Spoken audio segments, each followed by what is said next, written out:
Good evening. That was a bit, I forgot I'd set the overhead camera up so that I could adjust it, because if you remember last week we zoomed right in.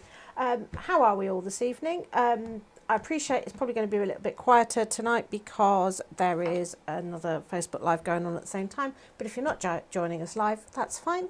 You can catch up either here on Facebook for the next 30 days or on our YouTube forever and ever until YouTube ceases to exist, which hopefully is never.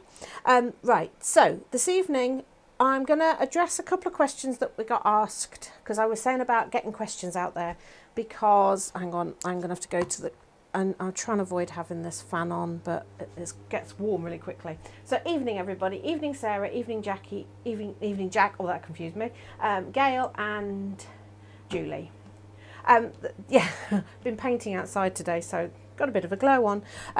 Right, so a couple of questions I was asked. One was about the Chinese thread book templates. Now, if you've got the templates, I'm basically going to show you how to fold it, but I'm also going to show you how to do it if you haven't got the templates. The templates make it a lot easier if you've got them, and they came with some really nice papers, but it's going to be a fun one. Sarah was also asking about ATCs and storage for them. I need to plan that one a little bit more, but what we're going to do this evening will cover ATC storage as well because of what we're doing. But your thing about boxes will also be covered. So what I'm saying is once a month, what are we? We're the first Tuesday of the month, first Wednesday of the month. So let's say first Wednesday of the month are now going to become craft clinics, because I used to love craft clinic. It was your opportunity to ask questions and we would try and answer them on air. Now obviously nearly late, yeah, I'll let you off. You won't get lines today, you'll make a background. So if you've got any questions, things that you don't know how to use, you've forgotten, you've thought about buying but you don't know how to use it, don't know if you'd get lots of use out of it, or just any random crafty questions, post them on my Facebook or in one of my Facebook groups and sort of tag me in them and say craft clinic or what, however you want to say, and I will try and cover them in a Facebook Live. So we had two questions and I've tried to sort of build a cohesive Facebook Live around them. But yes, so get that. The other thing I have started, and it's lovely that some of you have already signed up for this, which is great, is Ali's Crafty Club. Now this is going to be different to this. It's not going to replace this. It is different.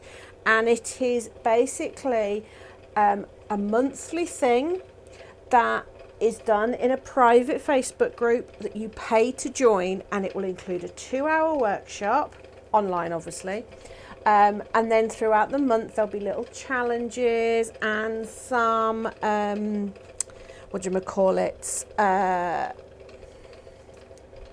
giveaways, things like that. There will be digital resources available for you in there about a theme, and what it is you can either pay monthly at £5 and you can dip in and out, hi Sue, dip in and out as you please, so you can look and go, oh, that theme's not for me, and not do the next month, and then you'll be excluded from the group for a month, but then you'll be able to come back in when or you can pay a one-off of £50 and that gets you 12 months of it. And so every month there'll be a different theme, and we're starting in September and the theme is going to be autumn, and there'll be 2 projects within the workshop. So if you're interested in that, check it out, it's on the website. Right, enough waffle, let's go to the important camera and let's start on this project. So I have got maybe a few boxes of these really, oh not that one because I've already gutted that one, not that one, I've gutted that one as well. Right, this one, writing sets, okay, they're really cute. They've got this fab paper, look at the back of that. It's got some envelopes, stickers, I Heart Chicago, never been to Chicago, and this nice folio. So I did say on Facebook earlier, clevercut.co.uk is my website. Maybe, yeah, it'll come up at the end of this Facebook Live. Hang on. That one. Don't go. I haven't gone. Don't go. There we go. I'll just flash that up. I've learned how to put it on at the bottom. Okay. Right. So we're going to, obviously this is quite cute, but we're going to change it up because if you haven't been to Chicago, it's a bit irrelevant, but it is a really nice sturdy folder. And Sarah, your thing about boxes, what I'm about to do to this, if you do to a box, it will reinforce it. This doesn't need reinforcing because it's sturdy card. But what I'm about to do would work on a box as well and make it a little bit more sturdy. So what I have done on one of these, two of them actually, so I've already taken the notepad out of it, and I'm going to whip the envelopes out as well because we're going to do something with them later. Now, you could decide to leave this bit here, or you could, if you look, it's not going to be the most difficult to whip that out. And don't worry about any sort of residue you've got lying around here. We're going to cover it, okay? But before we cover it, we're going to make it a little bit more interesting than a flat old doodah. Right, space, chuck them down there. When I'm looking for them later, they're in my basket down by my feet. So let's vintagey up this. I mean, I like the style of this, so I would keep definitely the lined paper from it is really cute with this sort of skyscrapers and stuff. Right, so I want to layer this up and give it a little bit more interest. So I've just got a bit of cardboard and I've cut it into a sort of rough square. It's a flap off a box. And I'm going to glue that down straight on top of this cover here. Okay, plenty of glue on it. Okay, and we're going to get that smack bang in the middle there. I also want to sort of make it like an oldie worldy book and have some interest going around the outside. Now normally I would run a line of glue along and then lay my string, because I'm going to use my favourite thing, my garden twine, into the glue. But the glue I've got at the moment, I've only just put it out of the pot and it's still a little bit runny and it might not sit in a straight line, and I really want a straight line. So I thought, what adhesive have I got that can go down in a straight line? So I'm going with my double-sided tape. Now the great thing with this is, because it's all going to be covered, it doesn't matter that the tape is wider than the string. I couldn't do this idea if my string was on top and not going to be covered, but because it's going to be covered, doesn't matter if there's excess adhesive. Okay, so I'm just going to then, I always regret doing double-sided. Oh, look at that. Now if you're likely to get yourself stuck together with extra exposed tape, just take the bits off one at a time. Okay, so I'm going to come in with my string, keeping it on the roll. I'm going to twist, so I've got a little loop, and I'm just going to then lay it down into that double-sided tape. And if I feel it's not going straight, I can just unpeel it and straighten it. Okay, and then I'm doing a little fancy twist in the corner. You could put a spot of glue, a spot of tape under that if you want to help hold that in. But I say this is all going to get covered, so I've got a wobble there. Okay. But if you're using your string and you're not covering it, I actually draw the pattern in the glue, then leave it for a minute to get a bit tacky, and then lay my string in. So you can see we're starting to get a fancy cover. I want to have a bit of interest on here as well, so I could get die cut, rummage around, maybe some broken jewellery or something, but I just thought for speed I would again use my string. If it's something really chunky that you're using, you know, like, I don't know, a piece of MDF or something like that, just be aware that you're going to have to push paper and things around it. So don't pick anything too intricate. I'm going to do one of my favourite simple designs. I'm going to do a very simple leaf. And obviously a leaf is nice and easy to do with the straight of the string there. Okay, got to just peel those backings off. And then I'll probably paint with glue for the outside. It's going to be easier. Okay, double-sided adhesive is sort of, it's the lazy solution for this. We do still have all the finger lift on the website as well. Right, so I can't do string patterns like this without thinking back to the fateful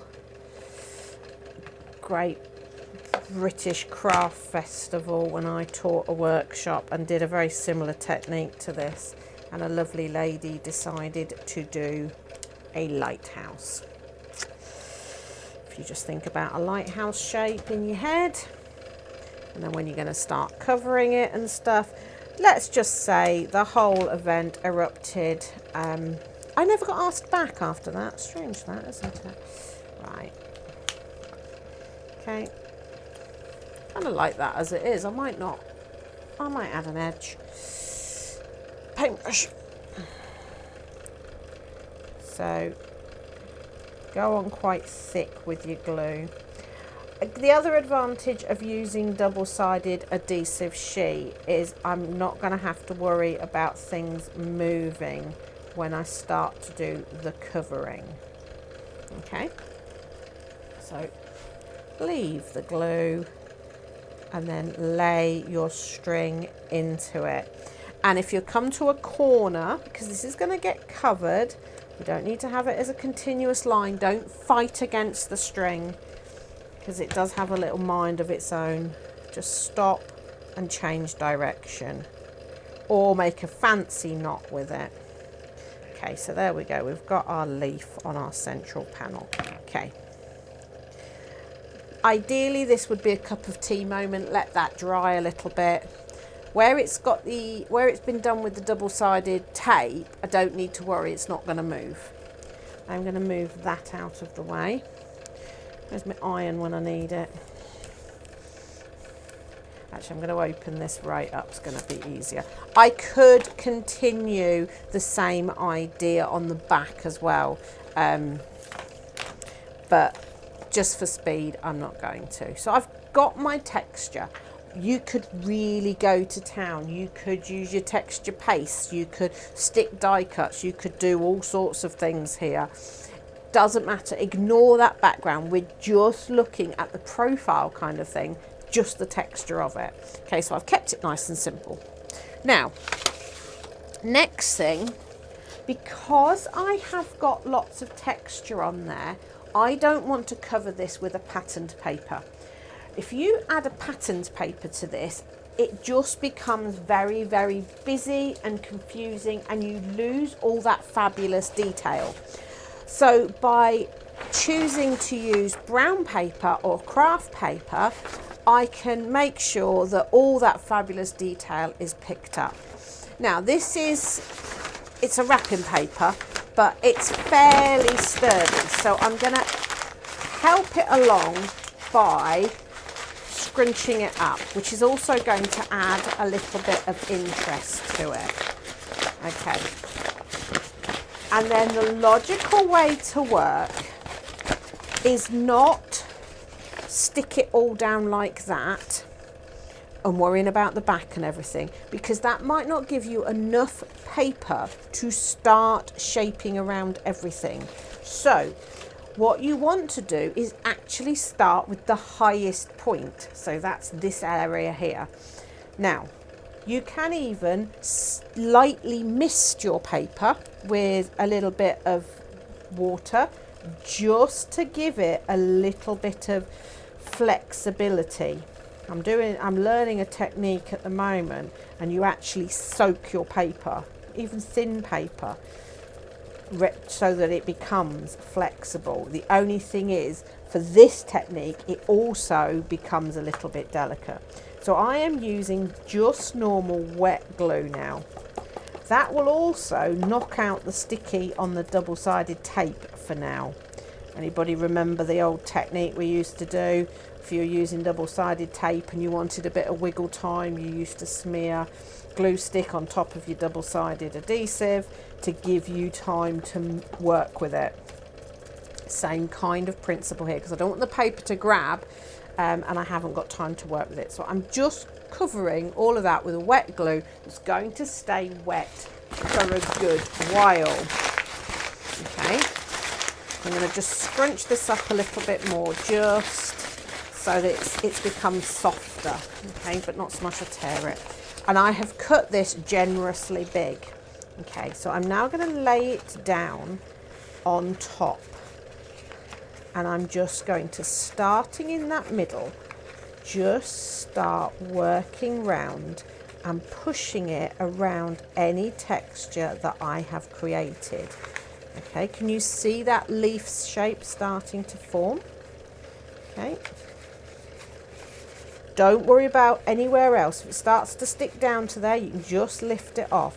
We want to get it so that it's got paper enough to go round, because if I start sticking it down there, I might not have enough to follow in around here. So just start following it in, and you know, you can even take a cotton bud or something like that, and a large ball embossing tool. You don't want something that's going to tear your paper, but can you see that texture starting to emerge? Okay, and then if it does tear because you've stuck your thumb through it, just line the pieces back up. Okay, I'm going to get to the edge there, feeling round. Now I'm feeling round that string effect I did. Now the glue hasn't grabbed fully yet, so I have got time to do this. This is not a rushy kind of thing. Obviously I'm going to rush so that I can show you how you... the glue will dry and will grab it, so, you know, just sit, don't rush it. Work your fingers in around all that detail. So when you're doing this for the first time, don't do a really complex design that you can't remember, because you don't know where you're feeling around for. Sort of you're fumbling around to find. And as the glue dries, it will stick down and you'll be able to pick out even more of that detail. So just go all the way round. And letting the glue soak into the paper a little bit. You'll find that the paper... oh, that's very, very, very nice. Sitting outside. Hi, Moles, you all right? This is a good one to do. So save all that Amazon packaging. This is really good. So just, yeah, manipulate it in, right? And then the back's nice and easy because that's all nice and flat. So make sure you take your glue to the edge, okay? But I'm not worrying about the overlaps and the edges and things like that yet. We do that again when the glue is a little bit drier and we know that we have got enough to go around all that detail. Okay, so I'm not worrying about folding my edges over, my mitered corners or anything like that yet. So let's just get, but you can feel that as the more you press it into the glue and the paper takes up the moisture from the glue, the softer the paper becomes and the more you can manipulate it and press it right in. Okay, you can actually feel and you're getting that lovely, you can almost see the individual twines that the string is made up of. But just make sure you work out from that highest point, so that even if the paper has pinged back up because the glue's still a bit soft, you've got enough paper there to manipulate it. Right, not worrying about the overhang yet. Imagine this has dried fully and it's all nicely pushed down. Okay, you can see I did put the glue out early, but okay, let's now start to play with this and give this a bit more of an aged look. So we're coming in with some ink, and because we creased up that paper first, we're getting that nice bit more texture to it. So you would probably wait for your glue to dry a little bit more. The other reason you would wait for your glue to dry is if your glue is too wet, it can cause the ink to run a little bit. Okay, but you see all that lovely texture we created with our lovely little leaf there, and you're getting all those nice creases and lines. So let's come in with another colour now, because things don't age in just one colour. Hi Sue, hi Hazel. Okay, so I'm going to come in quite generous. It is the glue starting to really grab, so I can be a little bit more heavy-handed. But again, adding your ink to your paper is adding in that moisture and that wetting agent of the glycerin that will make your paper more manipulatable, that's not even a word. Molly, don't listen to my made up words. I'll increase your vocabulary, but not how you need. So you can say, just keep working at it. Don't rush this bit. It's kind of, but look how fabulous this is this is coming together, and this is very simple. You could do so much more with your decoration underneath. Your card, you could do different layers so that you're getting, and pay attention to your edges as well, because we are going to fold those over when the glue's a bit drier, but just for now. And I'm going to come in with, what other colour have I got? Tea dye. Let's have a bit of tea dye. Okay, and as always, you're just getting that lovely tone just by mixing up your colours. You just get more of an aged look. Okay, so I think that's starting to look quite fabulous for a piece of brown paper. Do you know what I mean? It's, and a piece of string and some cardboard. Okay, right, we now want to sort of finish off this. Now obviously here we have got this issue here, so you can either lift that and cover it separately, cut it flush there, which is a bit of a cheap way of doing it. So what I'm going to do is I am going to just remove, how am I going to remove this? Yeah, that can come off, but I'm going to sort of remove it in such a way that I can pop it back on if I want. Okay, yep, off you come, because I'm going to want you later. See, things like this, they're never overly well constructed, so you've got a chance to, but sort of don't do what I'm doing, which is get overconfident and yank it right off. So I am going to stick a panel of paper across that, but I just wanted to get to there so that I can, right. So now we need to fold over our edges, take off some bit of the corner. Now when we're doing our mitered corner,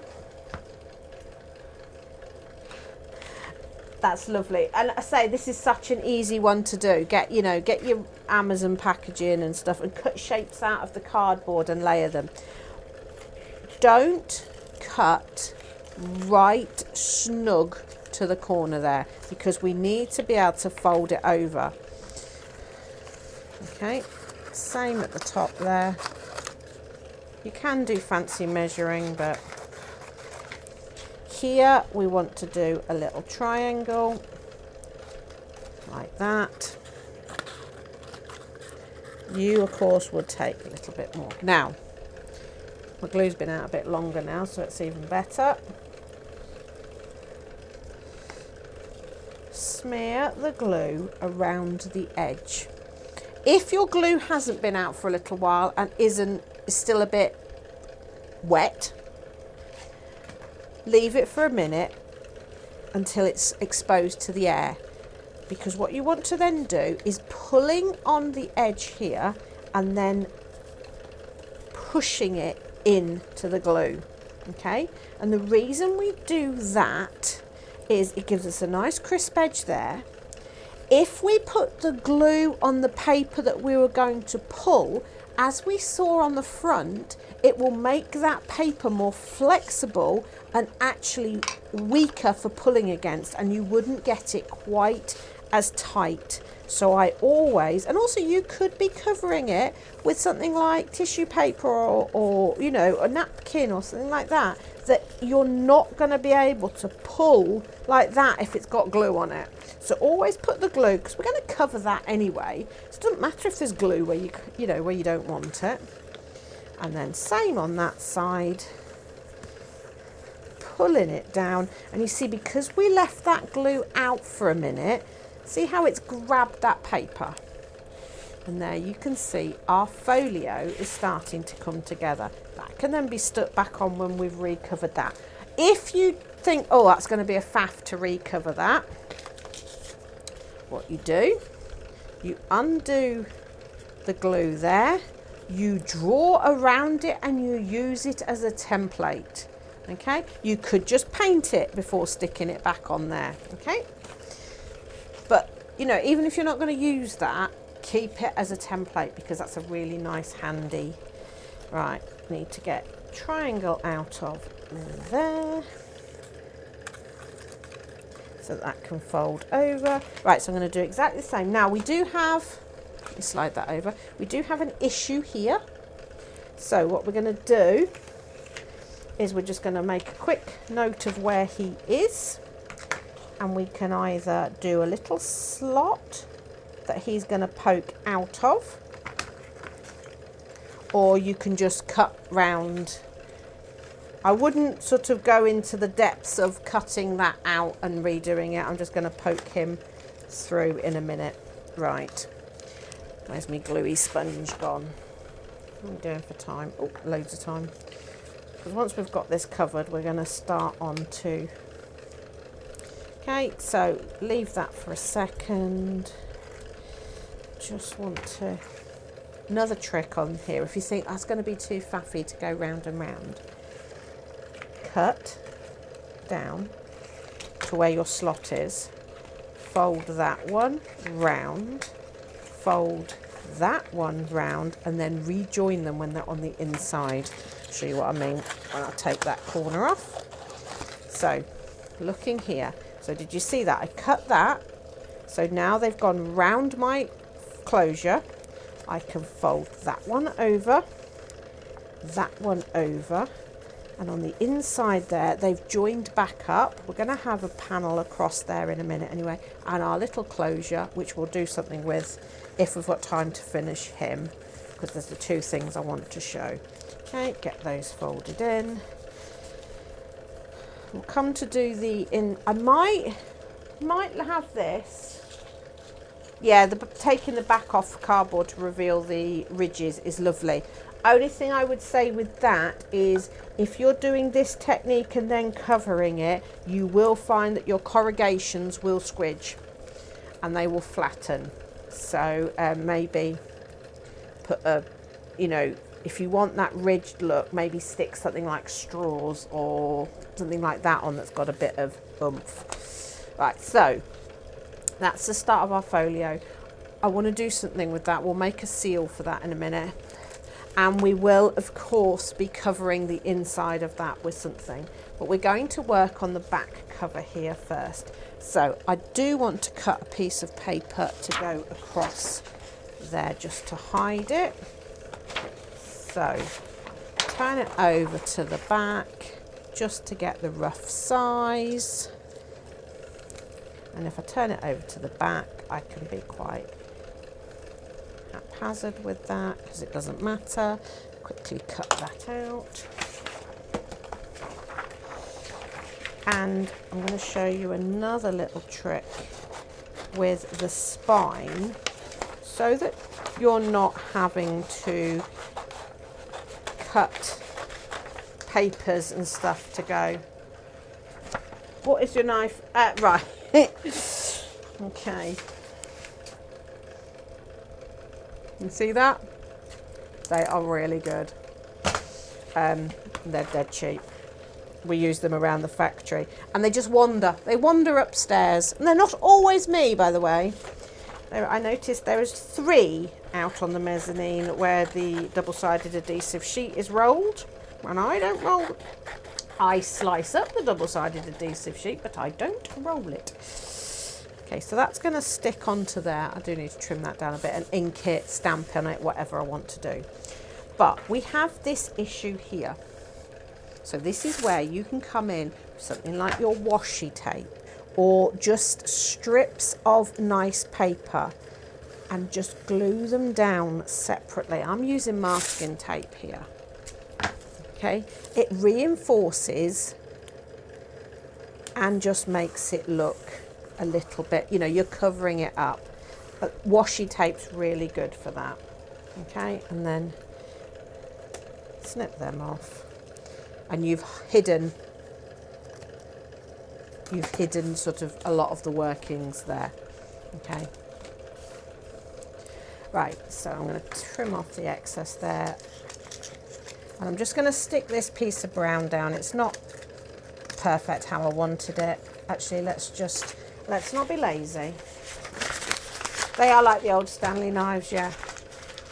You can change the blades on them as well. They're sort of like a heavy duty snap off blade. I used to only use scalpels, but they are just sometimes a nightmare to change the blade on because you're in more danger of cutting yourself changing the blade. Whereas these, I've got a pair of pliers and I just snap them. Right, so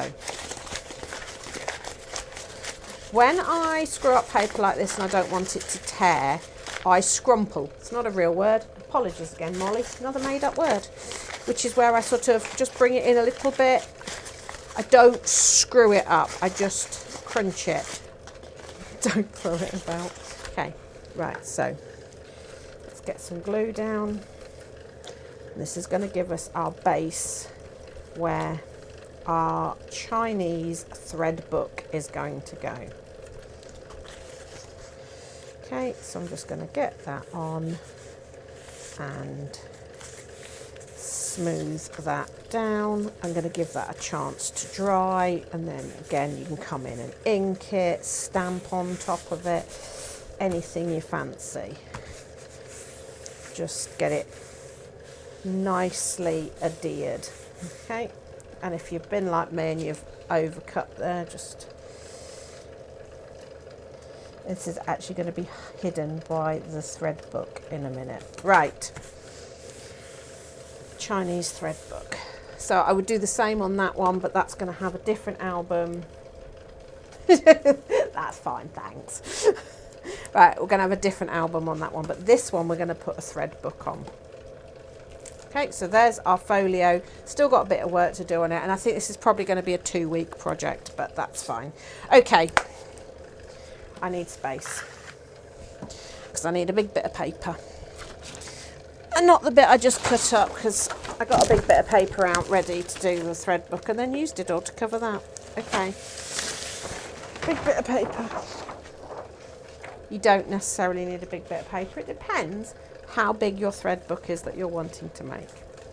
So I need 2 pieces of paper about twice the size of this panel here, because this is where my Chinese thread book is going to sit.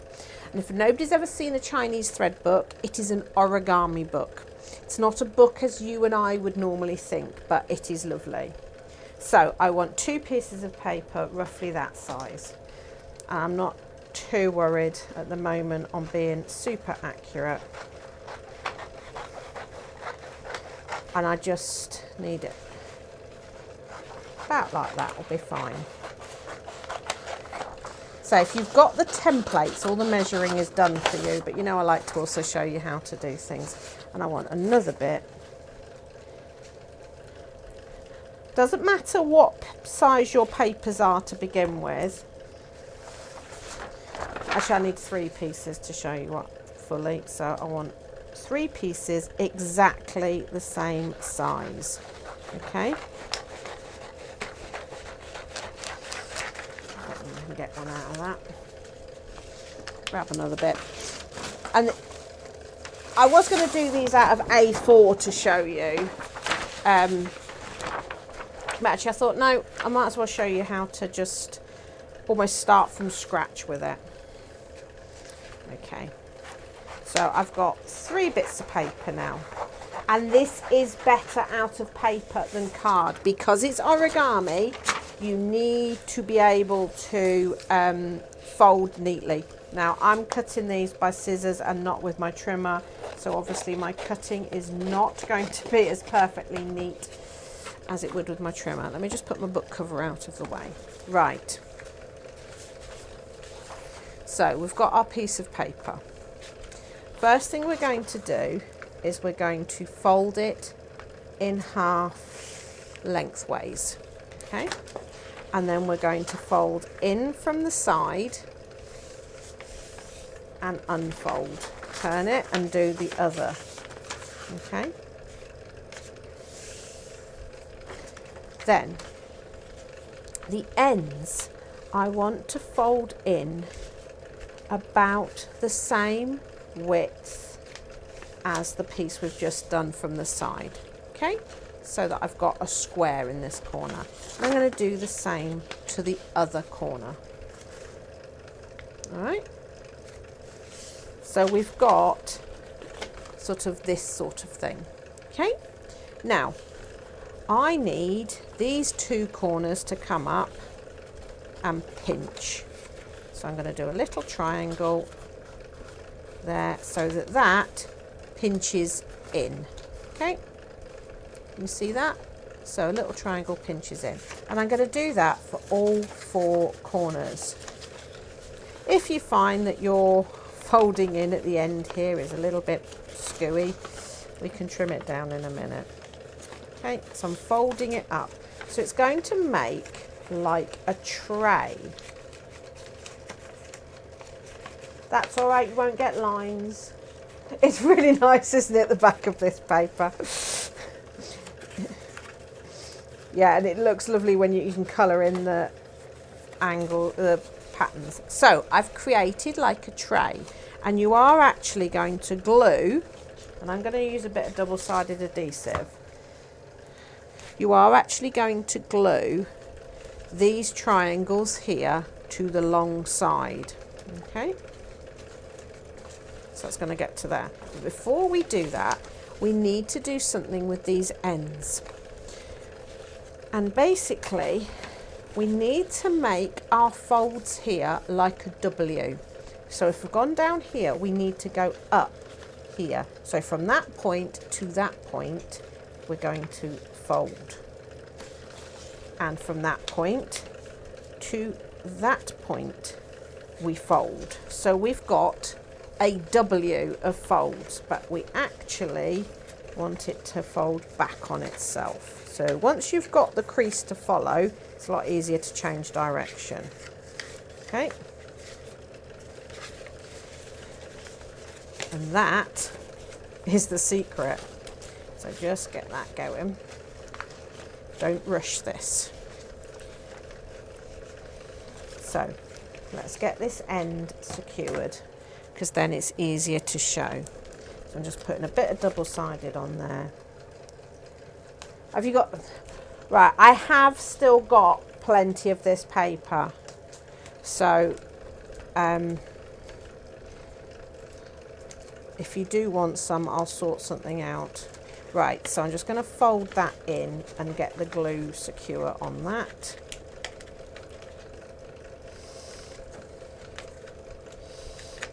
Just fold that in and get the glue secure, and then I'm also going to glue in there as well. So it's going to make a tray. Okay. So you see, when it's folded up, it's making a tray.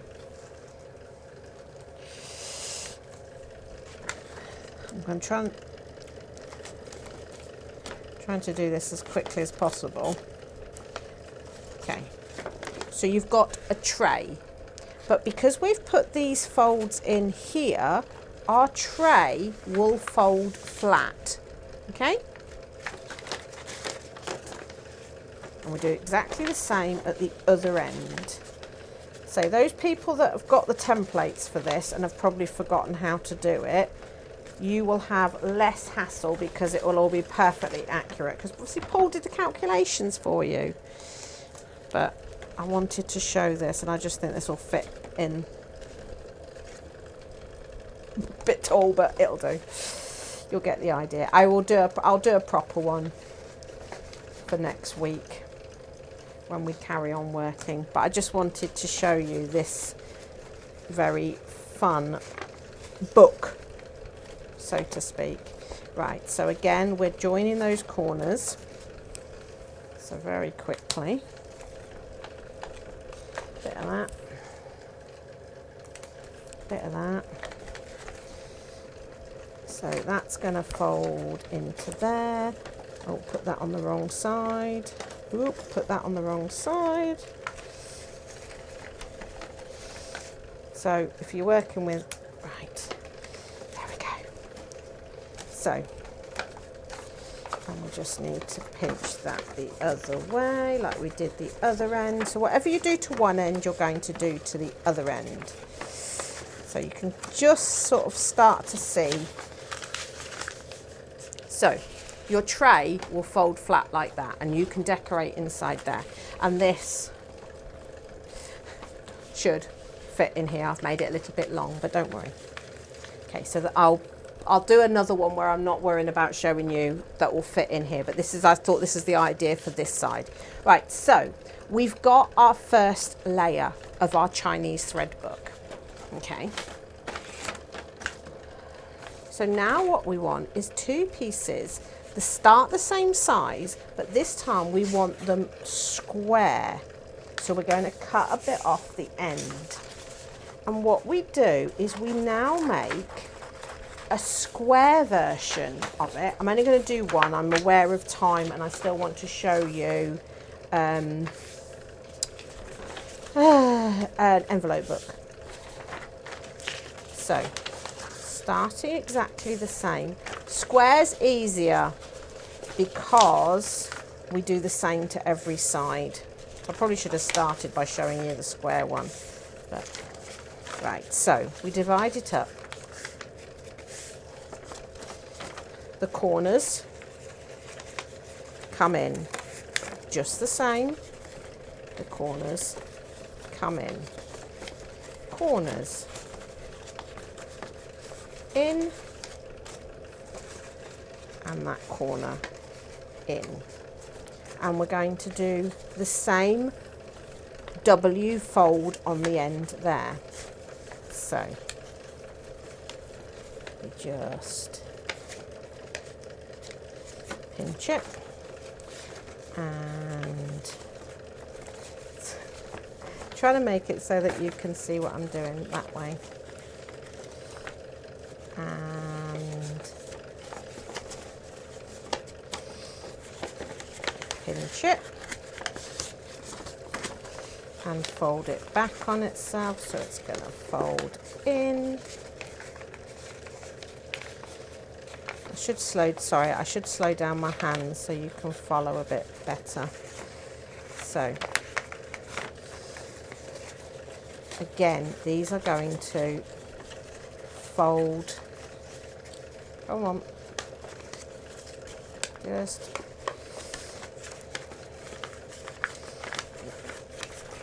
bend that both ways. That's it. When you're folding paper for origami, if you get into the habit of folding it both ways, it just makes it a little bit easier. Right, so I've got the fold going now.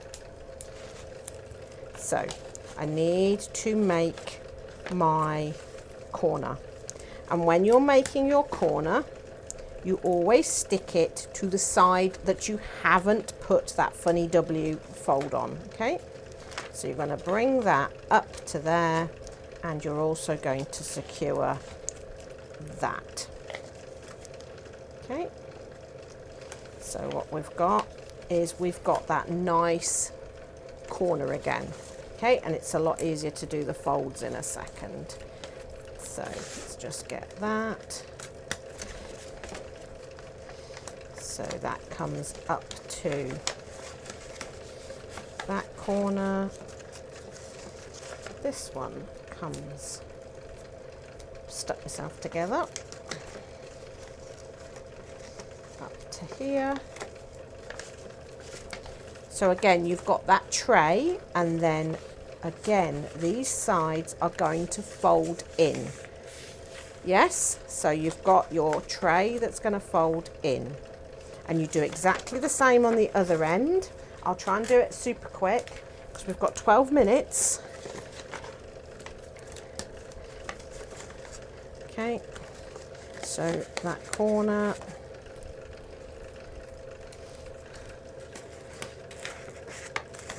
that corner. So I'm getting a square tray this time.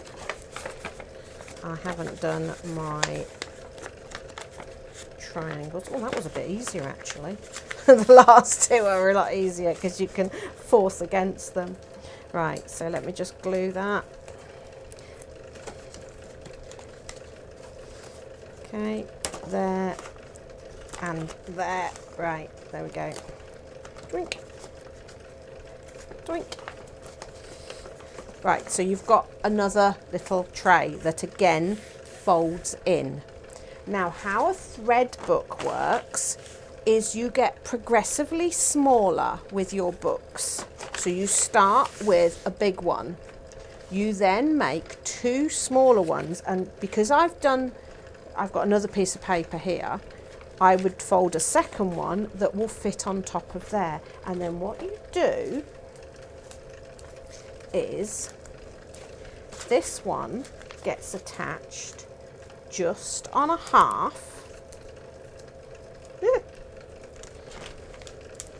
I promise I'll do a neater one. Maybe not this weekend because I've got a busy weekend, but okay, so you line that up on there, and you would have a second one here. So your first one you open up, and there's whatever you want in there.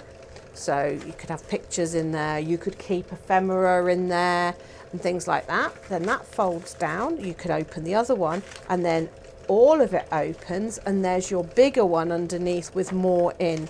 And you can actually then go to smaller on top of there, or this one sits on a bigger square one. That's a nice way of doing it. So you have a bigger square one underneath, so square done that way but bigger, so that when you open that, you've then revealed the big one, and then that can fold in half. It's just a really fun way of doing like a book with all hidden things. So I will do a neater one that's going to go into this part of our journal that we've done, and then this side we're going to use those lovely envelopes. Okay, so we took the envelopes out of the writing kit. Okay,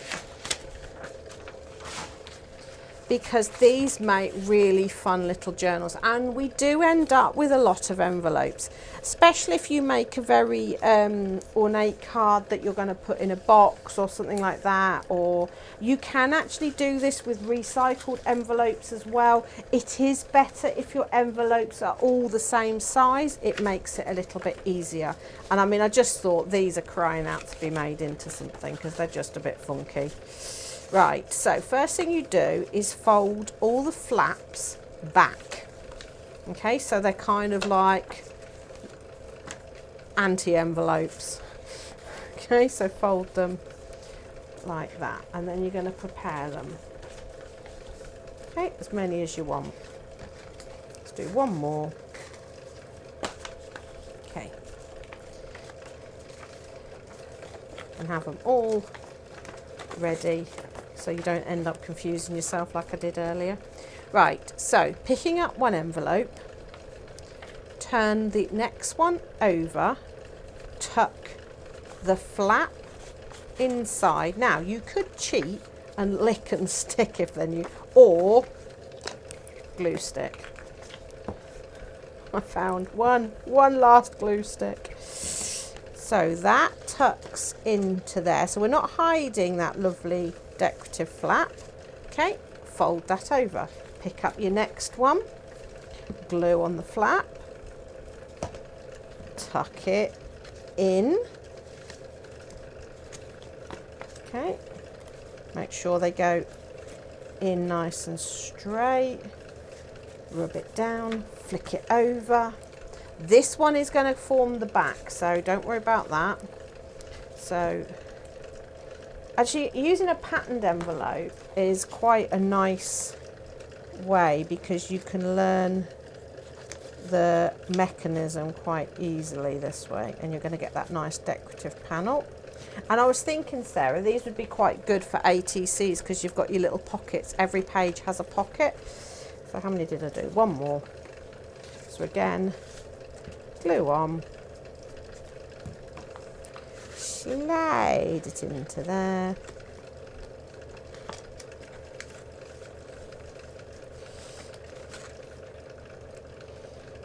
Okay. And then this one you can wrap it round to there, or you could use that to attach a separate cover so you can maintain that pocket. But then what you've got is your lovely little book that has a little pocket here that you can keep tickets in, secret notes, you can put tags in it. I thought I had some tags here. Oh, I did. Yeah. And then like that. So you've got a lovely little envelope journal with pockets, and then obviously you've got all these bits that you could decorate. I mean, I just think these envelopes are perfect for something like this because you've already got that lovely envelope. I can't remember what comedy sketch program it was, but they were licking envelopes in a big stack, and then as they did it, a prosthetic tongue cap. It traumatized me in terms of licking envelopes, I can tell you that, because I was quite young. So yeah, a very simple envelope journal, another nice quick one to make. So quick recap. So we will get this finished more. I think also I would probably I was hoping, what's the time? Oh, I wanted to do something funky here and make it look like a faux seal. So I was actually going to use red embossing powder. I'll just do a quick bit on here and then I can cut it out later. So I want to do a blob of glue so it looks like I've poured the wax out. Okay, and then I'm going to come in with my red embossing powder from the opaque set. This is. Can you tell I wasn't prepared for embossing powder because I don't appear to have anything to pick it up with. Right off my finger. Right, so quickly I'm going to do a couple of layers of this, and then I've got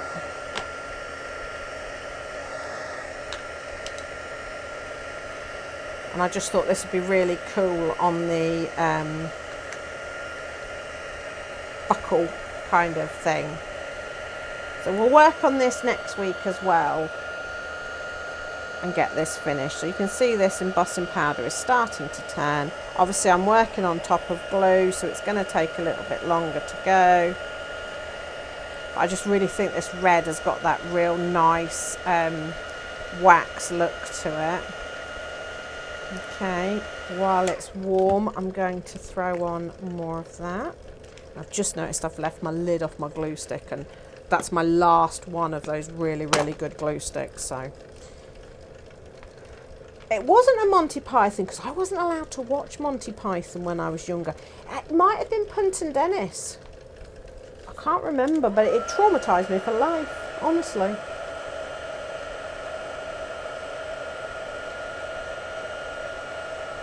But has anybody been crafting long enough to remember there used to be a recipe for making your own envelope glue out of gelatin, I think.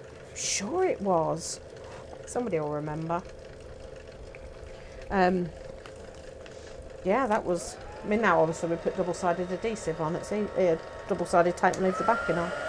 Right, so while that's warm, I've got my stamp ready with... No, not like that. That was a disaster. Right, let's just put that back in there. And let's warm that again. That's what I love about embossing powder there. Big disaster. No, no such thing as a big disaster. I'm going to add a bit more into that because we've got a hold. I'll find a different stamp because he wasn't sticking to the block. Okay. I'm all right. What have I got? Oh, 4 minutes. Loads. Right, so get that nice and warm. And I've got a stamp here. So while it's warm, press your stamp in. Count to 10. 1, 2, 3, 4, 5, 6, 7, 8, 9, 10. And then remove it. And then if you take some, I've only got silver here. That one looks nice. Add some gilding wax to it. You've then got your own faux wax seal that I would cut out. Rather than doing something like this directly onto your folio, which you could do, but then that is going to go on there and it looks like it's sealed, you know, like a very important... No, unless you did it with flavoured jelly, then that would be fine. But yeah, so we'll carry on with this. I think this would be a nice one to do a couple of lives on. So we'll carry on. I'll get the Chinese thread book done up properly so that it's got all its layers. But I think that will look really, and then we can start to cover it. But I think that will look really nice. So what, on this side we'll have, I'll recover that pocket. But I'll probably do that next week with you. I'll recover the pocket for this little journal to go in. And then we'll work on the Chinese thread book here. We can continue that next week. And sorry about glue. We're all now feeling ill from glue. Yeah, so we'll carry on with that next week. Does that sound like a plan? Right, what am I wanting? What am I wanting? I'm wanting that one. Hello.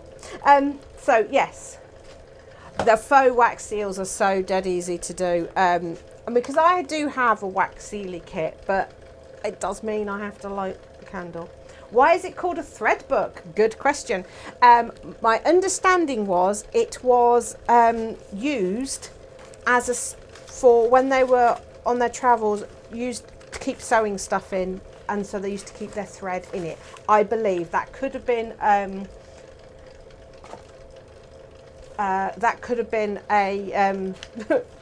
folk tale, but yeah, I believe, because you could actually use it as like a little sewing book with your needles and things like that in. But yeah, it's a really nice one. Right, so we'll carry on with that next week. In the meantime, if you do want to be in my club, check out the website for that. And I will see some people on Sunday because I've got a bookbinding workshop.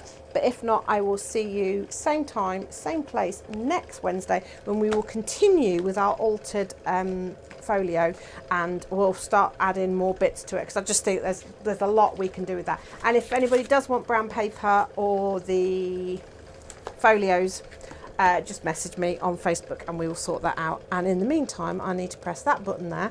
So this is the reminder of where the website is, and I will see you next week. Take care. No, not that one. Hang on. What am I doing? There we go. Hang on. That one. There we go. No, that one. No, that one. There we go. Technology's great, isn't it? See you next week.